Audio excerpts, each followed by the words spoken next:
Percayalah padaku, aku pun rindu kamu. Dia akan datang.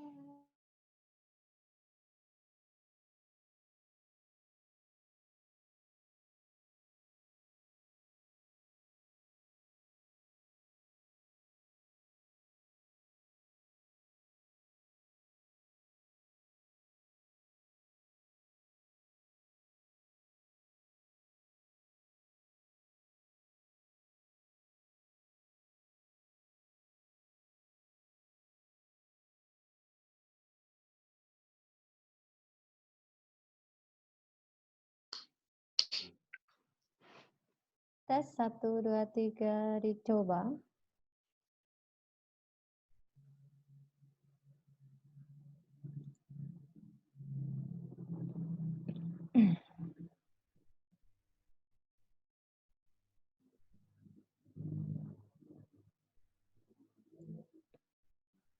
Silakan untuk teman-teman dihubungkan audionya ya, sehingga nanti suara Anda dan suara saya bisa terdengar dengan baik dan Anda mengaktifkan audio dial yang ada di HP Anda ataupun bisa Anda aktifkan untuk mikrofon di laptop ya, join with computer.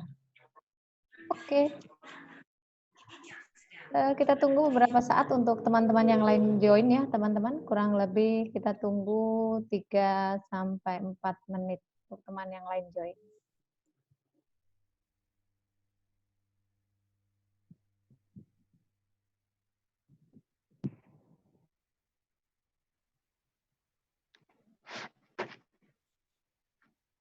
Oke. Pastikan suara saya terdengar, pastikan untuk teman-teman bisa mendengar suara saya dengan baik. Karena ini nanti kita rekam ya, teman-teman. Jadi silahkan untuk mempersiapkan diri dengan baik.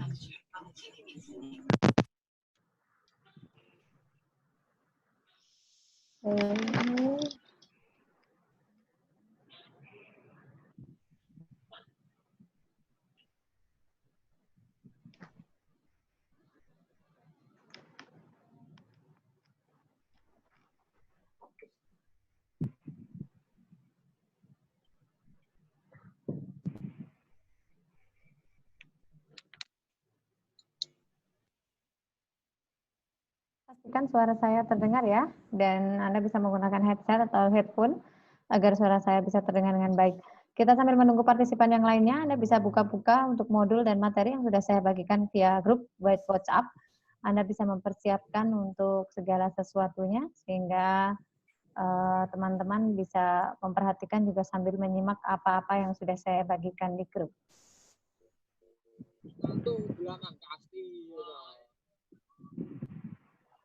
Badanku lek tinggi latihan. Gar dipadak nenek sapa. Anu to kasti to empol-empolan.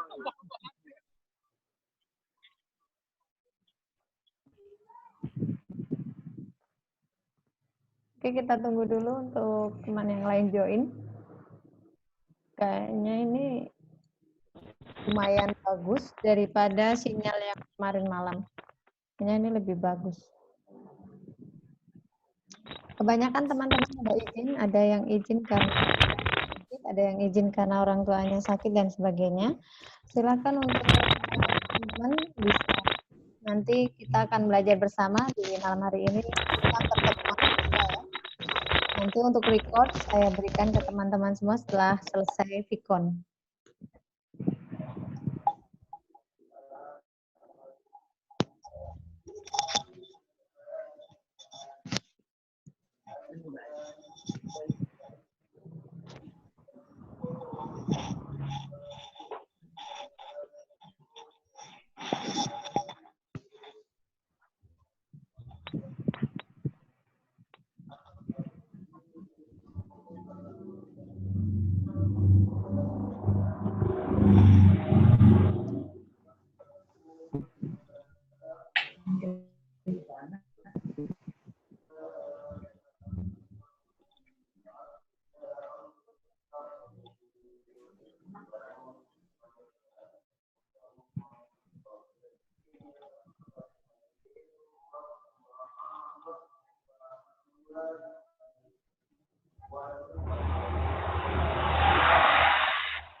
Sekilai.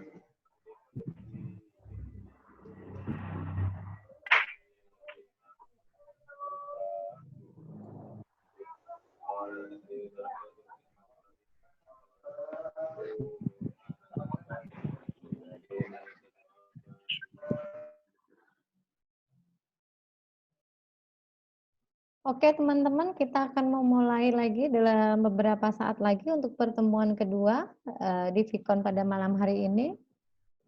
Tepatnya Selasa 12 Mei 2020. Kita akan membahas tentang kompetensi pedagogik sesuai dengan jadwal yang ada. Materi sudah saya share semua, ada yang bentuk PDF, ada yang bentuk Word dan sebagainya. Anda bisa cek grup sendiri-sendiri secara mandiri. Oke, baik teman-teman yang saya hormati, kita akan mulai untuk Vicon pertemuan kedua.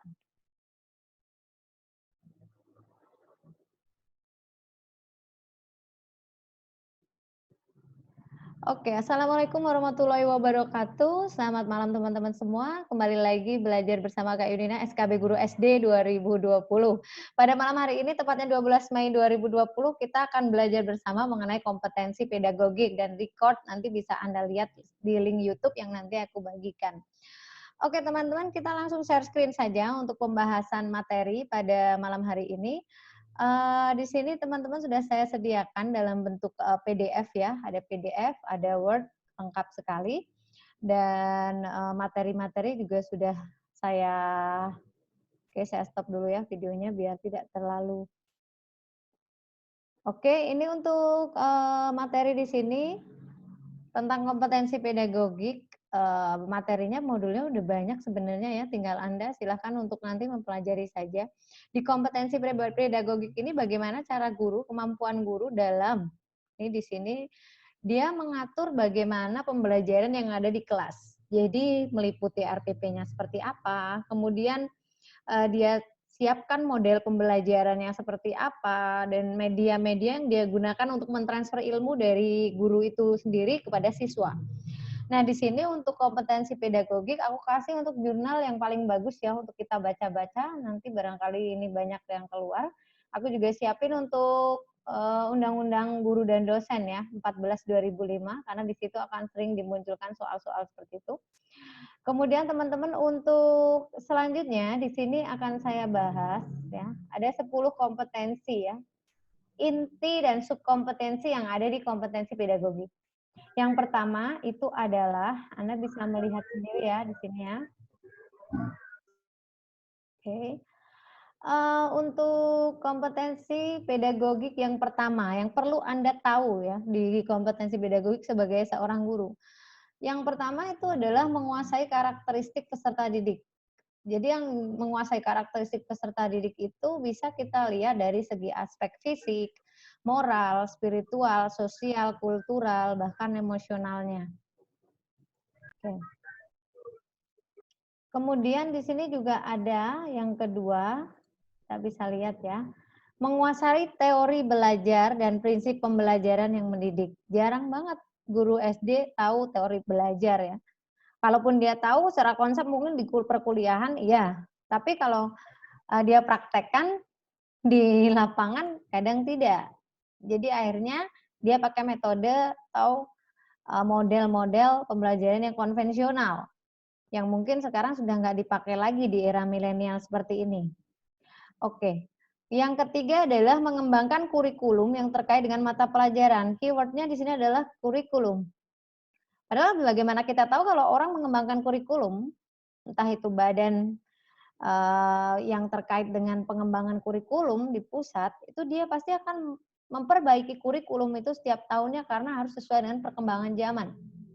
Nah, kemudian di sini ada yang poin keempat, itu adalah menyelenggarakan pembelajaran yang mendidik. Kita introspeksi sebagai guru, kita tahu teorinya ya, menyelenggarakan pembelajaran secara mendidik. Tapi bagaimana caranya bisa menyelenggarakan itu semua? Nah, ini ada di dalam kompetensi pedagogi. Kemudian yang kelima adalah memanfaatkan teknologi informasi dan komunikasi untuk kepentingan pembelajaran. Jadi Anda semua menciptakan entah itu media, entah itu bahan ajar yang berpeluang dan berpotensi untuk memanfaatkan teknologi tersebut untuk kepentingan pembelajaran. Sangat berkaitan dengan pembelajaran di COVID-19 ini ya teman-teman. Kemudian yang keenam adalah memfasilitasi pengembangan potensi peserta didik untuk mengaktualisasi berbagai potensi yang dimiliki. Guru secara langsung di dalam lapangan menghadapi peserta didik. Tapi kadang kita lupa, tugas utama kita adalah menggali potensi yang dimiliki peserta didik. Bukan kita sekedar mentransfer ilmu, anak tidak bisa dan kita marah-marah dan sebagainya. Ini bukan guru yang menguasai kompetensi pedagogik. Justru kita harus menggali potensi-potensi yang berbeda dan unik itu dari anak didik itu untuk digali agar dia bisa menciptakan sesuatu yang baru. Nah, seperti itu. Untuk yang G, berkomunikasi secara efektif, empatik, santun dengan peserta didik. Ada guru mengajar marah-marah karena mungkin banyak utang dan sebagainya ya teman-teman, atau permasalahan keluarga dan sebagainya. Akhirnya di sekolah rasanya bawaannya marah terus. Nah, berarti dia belum memiliki kompetensi pedagogik. Harusnya berkomunikasi dengan baik, santun dengan peserta didik, jangan sampai mengeluarkan kalimat-kalimat yang tidak pas untuk didengar peserta didik dan sebagainya. Adalah kompetensi pedagogik yang harus Anda kuasai di subkompetensi ini. Kemudian yang poin H, menyelenggarakan penilaian dan evaluasi. Kayak kemarin aku bilang beda ya penilaian dan evaluasi, udah aku jelasin kemarin di pertemuan yang lalu. Jadi teman-teman di sini nanti ini juga masuknya ke kompetensi pedagogik. Anda ngajar, Anda buat RPP, Anda ngajar, Anda nilai. Ya. Jadi ini udah satu kesatuan, satu unit, satu paket untuk kompetensi pedagogik. Lanjut, memanfaatkan hasil penilaian evaluasi untuk kepentingan pembelajaran. Benar. Yang diintrospeksi bukan anak didiknya. Memang hasil dari anak didik untuk introspeksi gurunya. Makanya ada yang namanya penelitian tindakan kelas. Ketika guru menghadapi masalah dengan tingkat belajar anak yang rendah, berarti secara tidak langsung guru tersebut perlu introspeksi pada pembelajarannya. Apakah pembelajarannya itu membosankan atau pembelajaran itu bikin anak itu bosen? Gurunya melulu ceramah terus, kita mah tidur aja dan sebagainya. Jadi bagaimana kita bisa untuk refleksi diri dalam pembelajaran. Yang ke J, melakukan tindakan reflektif untuk meningkatkan kualitas pembelajaran. Keren banget. Dari refleksi tadi, untuk meningkatkan apa? Kualitas kita dalam mengajar. Nah, seperti itu. Jadi ini masuk, ya, kalau aku ngejelasin dan ini benar-benar kena banget ya, bahwa di kompetensi pedagogik itu tadi ada 10 kompetensi inti atau dinamakan subkompetensi yang harus dikuasai seorang guru SD. Guru, bisa guru apa aja sebenarnya, tapi untuk guru SD harus tahu. Kemampuan pengetahuan pembelajaran ada dimensi dan indikatornya. Saya mohon untuk dibaca dan dimengerti ya teman-teman. Jika Anda ada kata atau kalimat yang agak nggak bingung dikit atau apa gitu, nanti kan ada bimbingan WhatsApp ya di pertemuan 11 sampai 20. Anda bisa bertanya kepada saya. Untuk selanjutnya teman-teman di sini aku mau ngejelasin bahwa di sini kenapa aku ambil kayak semacam artikel gitu ya. Karena artikel tuh udah teruji teman-teman dan dia bobot skor nilainya tuh bagus gitu. Dikit ini udah bagus banget untuk beberapa sumber literatur untuk kita membaca. Kemampuan menyusun RPP. Sebetulnya RPP itu terbagi apa aja sih? 6 komponen, Kak, ya. Bisa jadi untuk RPP yang terbaru ataupun RPP yang lalu bisa dimunculkan. Jadi langkah baiknya kita pasang kuda-kuda untuk selalu belajar dua-duanya. Nggak perlu terus kita mana yang keluar, Kak. Nah, jangan dibiasakan seperti itu. Tapi overall tetap kita baca semuanya. Meliputi tujuan pembelajaran, pemilihan materi ajar, pengorganisasian materi ajar, media pembelajaran, skenario pembelajaran, dan evaluasi. Ya, itu adalah hal yang paling penting mencakup di 6 komponen RPP. Oke, teman-teman. Untuk selanjutnya saya ada lagi, maka ini saya close dulu. Selanjutnya adalah tentang Undang-Undang Guru dan Dosen. Saya share lagi ya. Oke. Nah, untuk Undang-Undang Guru dan Dosen 14 ya, 14 tahun 2005, ini penting sekali untuk dikuasai oleh seorang guru.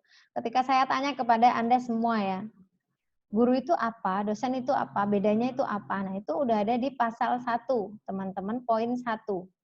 Jadi kita itu guru, itu adalah pendidik profesional dengan tugas utama, banyak banget sebetulnya tugas utamanya. Ada beberapa poin ini ya.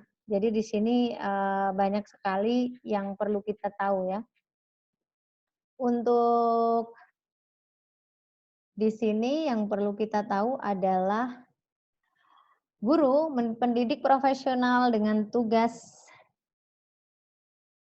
utama mendidik, mengajar, membimbing, mengarahkan, melatih, menilai, dan mengevaluasi peserta didik. Jadi tugasnya banyak banget sebetulnya. Beda lagi dengan dosen, teman-teman. Kalau dosen itu pendidik profesional dan ilmuwan dengan tugas utama mentransformasikan, mengembangkan, menyebarluaskan, intinya iptek, kayak research, penelitian. Jadi beda dengan guru, dia lebih ke pengabdian masyarakat. Kalau kita lebih fokus ke anak didik kita. Di sini juga dijelaskan tentang profesor, ya. Profesor, guru besar, itu juga berbeda. Oke. Untuk selanjutnya di sini ada kata profesional itu apa? Ya. Jadi benar-benar kita punya sertifikat pendidik, itu kan berarti kita udah dinyatakan profesional untuk ngajar ya. Ibarat kata kita mau ngajarin anak-anak manusia, anak-anak bangsa, kalau kita aja belum bersertifikat kan kita juga masih diragukan kan kemampuannya, maka itu alangkah baiknya bagi teman-teman yang belum segera untuk mencari sertifikat pendidik itu, karena itu benar-benar pengakuan bahwa kita tuh udah layak untuk terjun di lapangan. Oke, untuk selanjutnya di sini ada sertifikasi ya. Sertifikasi itu adalah proses pemberian sertifikat tadi ya dengan bentuk sertifikat pendidik. Jadi bukti formalnya itu. Nah, oke teman-teman, ini udah aku share juga di grup ya untuk Undang-Undang Guru dan Dosen. Kemudian next aku mau share lagi di sini tentang jelas karena kita SKB guru kelas SD ya. Jadi aku juga share absolutely jelas tentang guru kelas sekolah dasar. Oke. Untuk selanjutnya kita akan bahas tentang di sini udah aku lengkapin ya, teman-teman. Aku sudah kasih ke teman-teman contoh nih ya. Ada model pembelajaran, strategi pembelajaran ya. Aku mau buat kayak semacam summary aja ya. Untuk yang pertama, pembelajaran menemukan. Itu biasa kalau kita dengar ya, istilahnya adalah discovery learning. Pembelajaran menemukan, discovery learning itu adalah pembelajaran menemukan konsep, makna, dan hubungan kausal melalui pengorganisasian pembelajaran dilakukan oleh peserta didik. Jadi di situ ada eksplorasi untuk memecahkan masalah, berpusat pada peserta didik. Kemudian kegiatannya itu lebih kayak menemukan gitu loh teman-teman. Ibarat kata kalau aku contoh nih ya, jangan sampai kita sebagai guru bilang, anak-anak kita akan belajar luas persegi panjang. Luas persegi panjang adalah panjang dikali lebar. Mana penemuannya? Dan itu aku waktu SD sering. Itu zaman dulu, kalau zaman sekarang jangan. Kita nggak boleh bilang luas persegi panjang adalah panjang kali lebar sebelum anak menemukan sendiri, karena harus dibuktikan.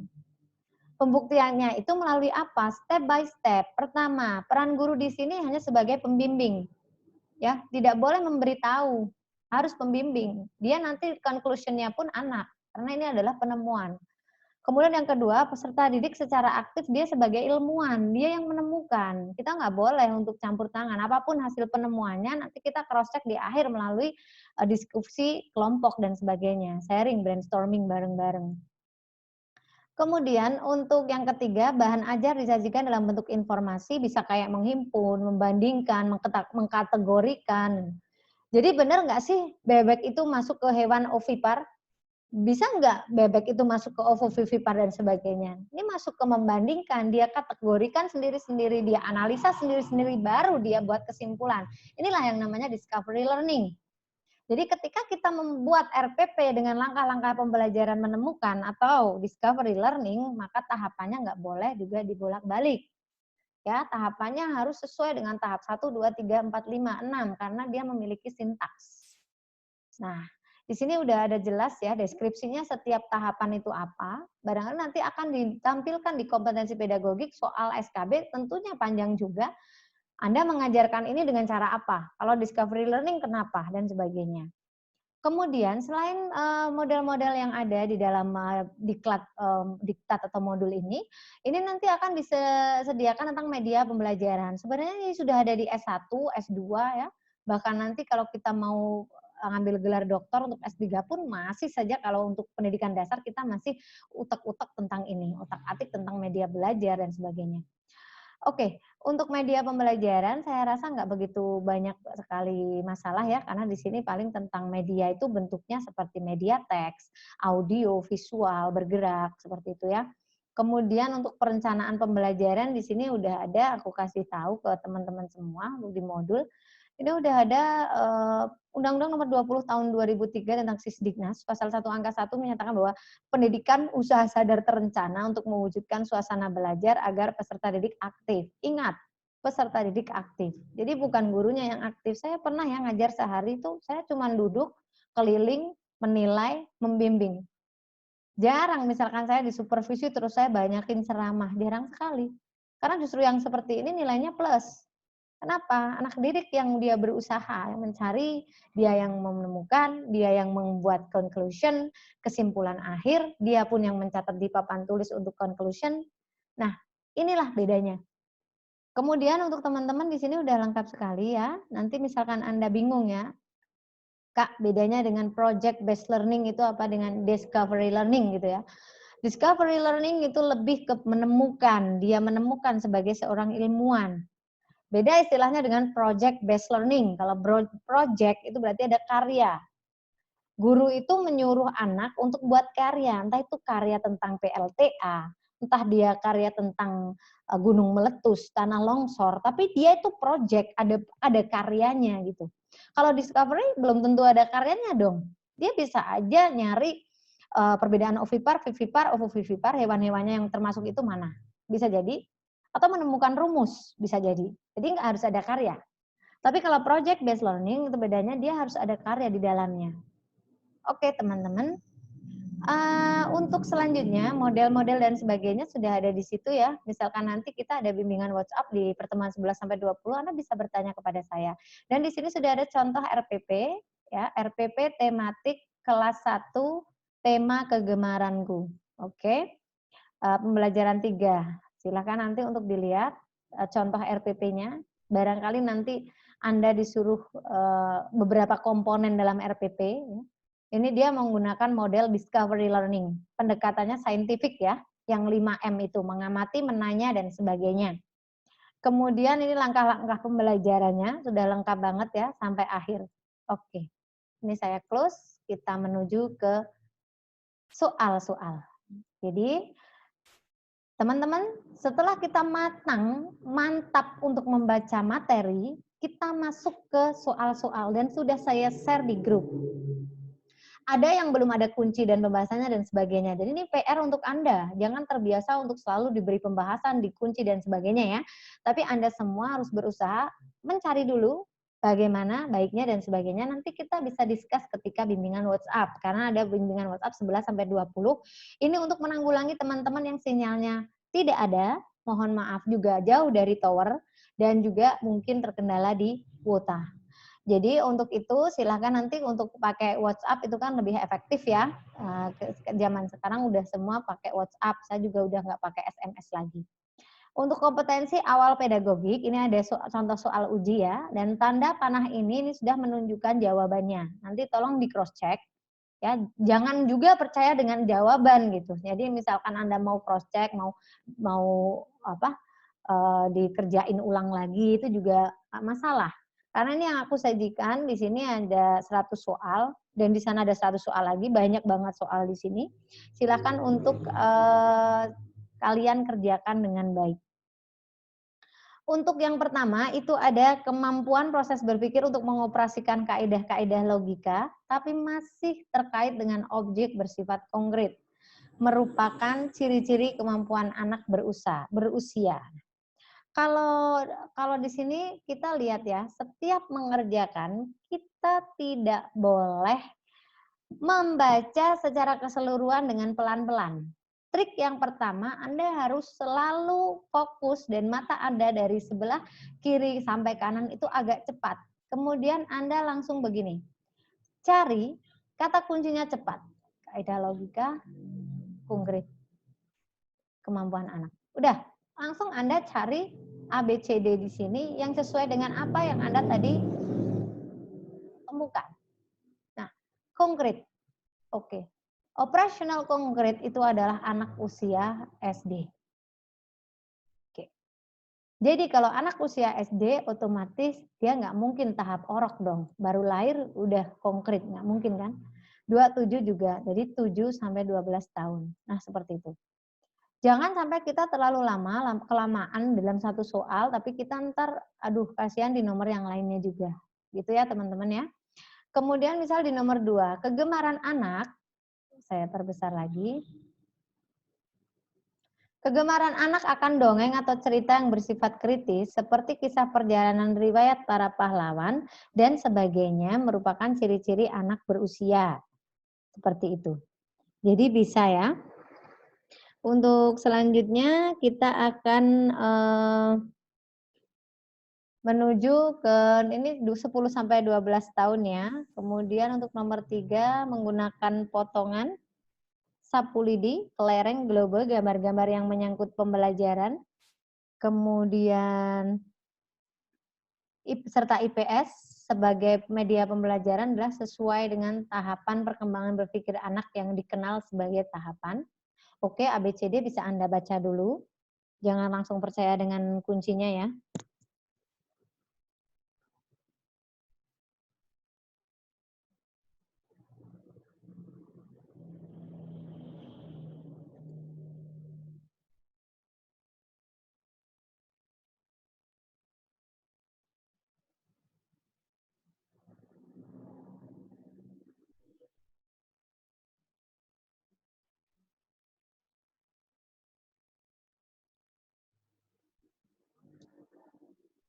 Ya. Jadi kalau dia ada kayak semacam menggunakan benda-benda konkret, kemudian dia sangkut pautkan dengan mata pelajaran, berarti dia masuk ke, iya benar banget, pengamatan, penginderaan, ya, dan dia juga bermain sensori motorik seperti itu. Oke. Untuk selanjutnya di nomor 4 ya, misalkan ada soal individu memandang apa yang diharapkan oleh keluarga, kelompoknya, gitu ya, masyarakat dan bangsa serta setia mendukung aturan sosial bukan hanya untuk ketenangan tetapi disadari sebagai suatu hal yang berharga. Pernyataan tersebut merupakan tahapan perkembangan moral yang mana nih teman-teman?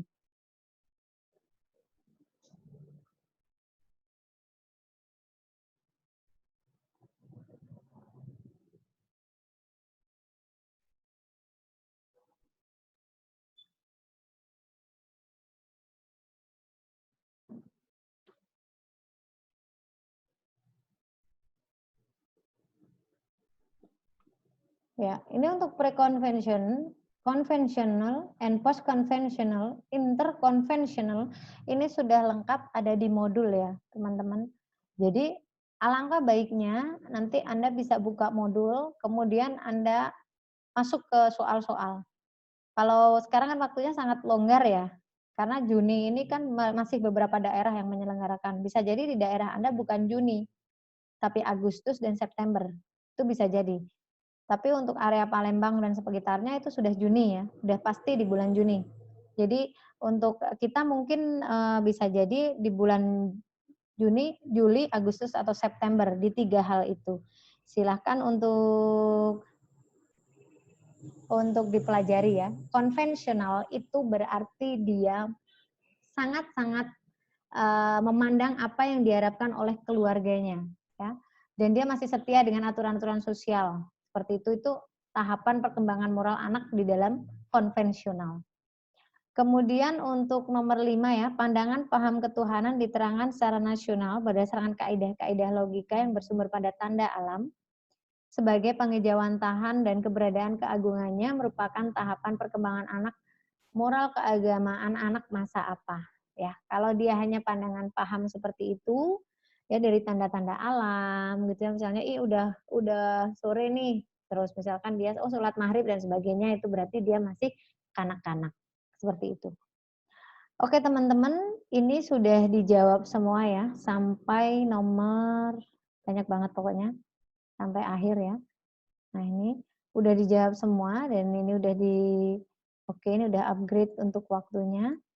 Untuk teman-teman yang masih misalkan nanti ada kebingungan, ini apakah, sebelum tanya alangkah baiknya baca modulnya ya, karena kemarin ada bimbingan saya bertanya ternyata dia belum buka modul, ternyata di modul ada seperti itu. Jadi modul dan materi dibaca dulu, nah udah tertata masuk ke soal, seperti itu ya. Nah misalkan ada soal seperti ini masuk ke mata pelajaran nih teman-teman. Guru bersama siswa kelas 3 membuat denah kelas. Nah ini masuk ke pedagogik banget nih. Posisi meja siswa ke arah samping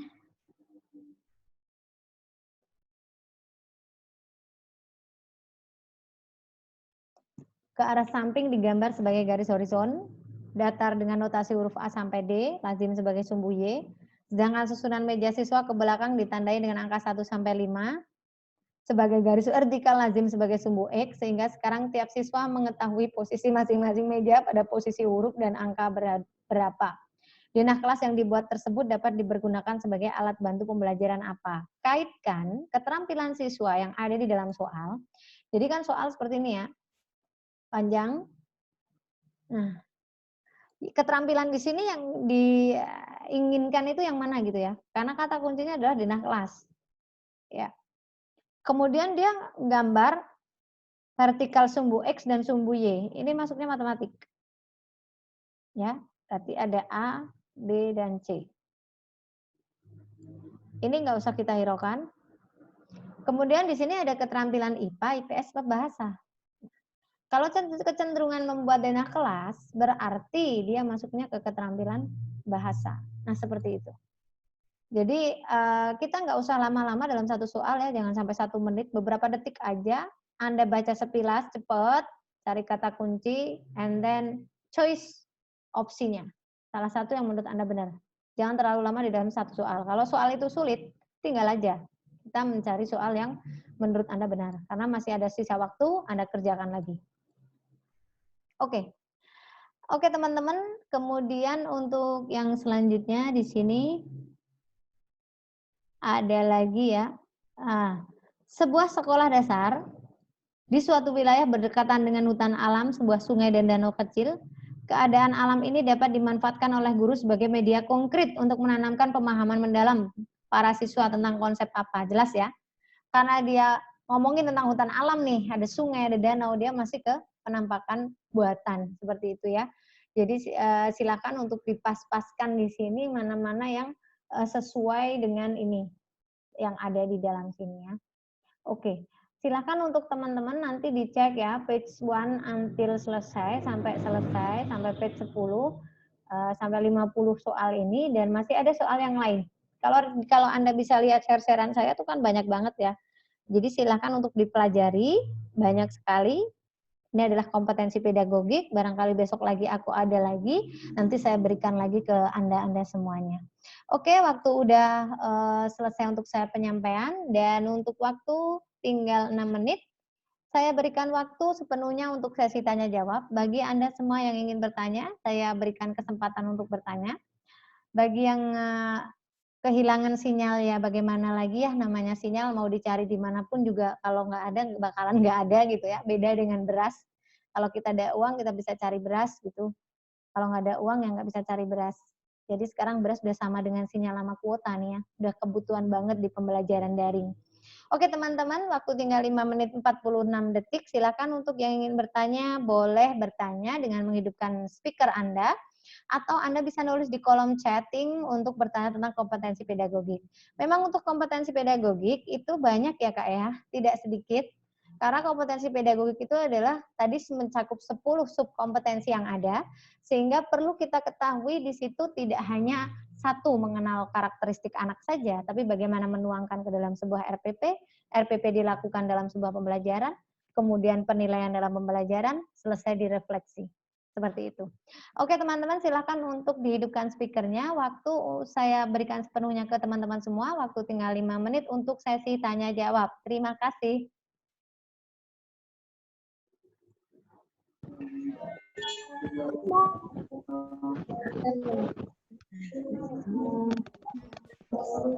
Belum ada untuk pertanyaan di kolom chatting ya. Untuk bisa nulis di kolom chatting ataupun Anda bisa hidupkan speaker Anda. Oke. Silakan yang bagi yang ingin bertanya via speaker boleh, untuk secara langsung live atau mungkin bertanya via chatting, kolom chat boleh ditulis di kolom chatting. Oke, untuk pemberitahuan saja bagi yang izin, karena hari ini banyak banget yang izin, mungkin banyak keperluan dan kepentingan. Nanti record saya buat di YouTube seperti biasa dan Anda bisa mengaksesnya dan klik linknya kapanpun Anda mau ya. Bisa besok pagi, setelah subuhan dan sebagainya. Oke, yang ingin bertanya boleh diaktifkan speakernya atau kalian bisa nulis teman-teman di kolom chat untuk saya jawab sekarang juga. Silahkan teman-teman.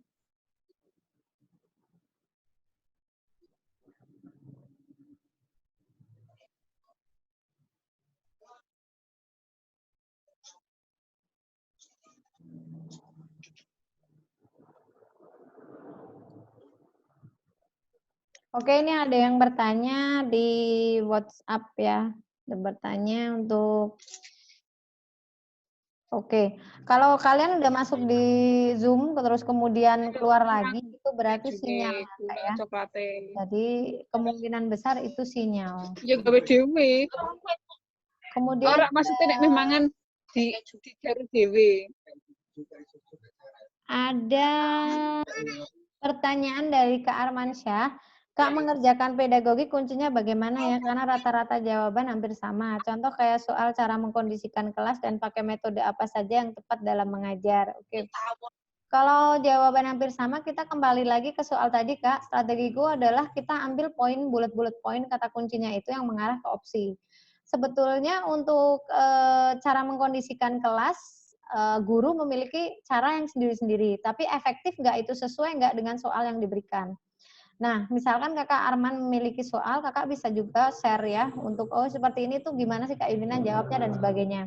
Kemudian untuk pakai metode apa yang tepat, memang untuk metode mengajar itu ada kelebihan dan kelemahan. Jadi kalau Kakak memahami tentang materi atau teori tentang metode dan model, Kakak juga harus lihat kelemahannya juga. Nah, jadi itulah kalau lemah berarti nggak bisa untuk mata pelajaran IPA, misalkan seperti itu. Kalau dia nggak cocok untuk pembelajaran bahasa, kok diterapin di bahasa gitu kan, kadang juga nggak cocok juga. Misalkan role playing, misalkan ini Kakak metode ya pertanyaannya, kalau metode berarti maksudnya penugasan, ceramah, ya, diskusi itu namanya metode. Demonstrasi itu namanya metode. Kalau model itu beda lagi. Model contohnya think, pair, share, kemudian TPS, kemudian ada lagi jigsaw dan sebagainya. Jadi kalau untuk metode yang tepat, diskusi tepat nggak untuk anak usia dini misalkan? Enggak kan? Nah, demonstrasi gimana? Penugasan bagaimana? Jadi untuk metode dan model itu perbedaannya sangat kentara ya Kak ya. Jadi jangan disamakan antara metode dan model. Mungkin nanti tipsnya untuk menjawab, Kakak harus perdalam lagi keilmuan tentang pedagogiknya, model dan metode. Baru nanti kalau misalkan rata-rata jawabannya itu hampir sama, pasti ada yang paling benar dari yang benar. Oke, terima kasih Kak Armansyah untuk pertanyaannya. Waktu tinggal 1 menit dan thank you buat kebersamaannya. Jangan khawatir untuk recording saya masukkan ke YouTube. Bagi teman-teman yang sekarang izin dan sakit, saya doakan semoga lekas sembuh. Yang hari ini tidak bisa mengikuti Vikon ya Bang, bagaimana lagi ya, karena ada acara dan sebagainya. Nantikan recordnya dan thank you banget buat kebersamaannya. Semoga bermanfaat. Salam sukses. Smart Up. Wassalamualaikum warahmatullahi wabarakatuh.